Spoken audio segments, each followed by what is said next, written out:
Long, long ago, in a quiet London house, lived 3 children.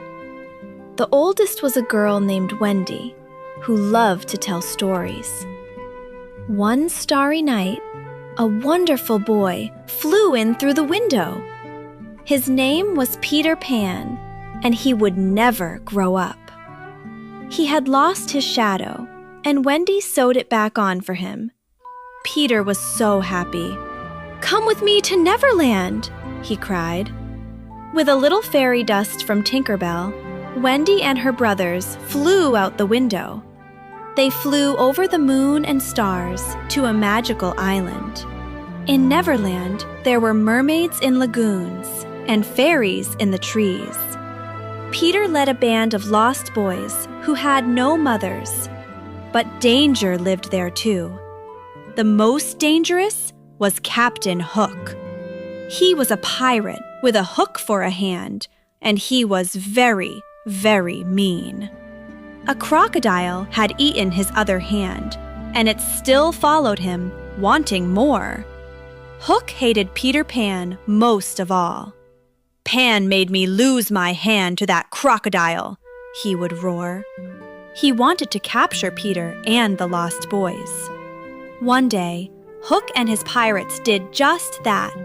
They took Wendy and the boys prisoner on the pirate ship. "Walk the plank," Hook ordered Wendy with a cruel smile. But Peter Pan was not afraid. He had heard the crocodile coming because it had swallowed a clock that went tick-tock.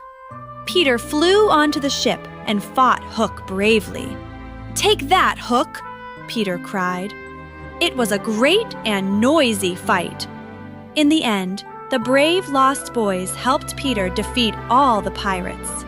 Hook fell into the sea, right into the waiting mouth of the crocodile. Tick-tock, tick-tock, goop. Peter had saved everyone. But Wendy began to think of home and your mother. She knew she couldn't stay a child forever in Neverland. "It's time for us to go home," she told Peter softly. Peter was sad. He didn't want things to change. But he helped them all fly back to London. Wendy's mother was so happy to see them and adopted all the lost boys. Peter stood at the window. "I'll come back for spring cleaning," he promised. And every year, he did return to take Wendy on adventures. But Wendy grew up, and then her daughter Jane went with Peter.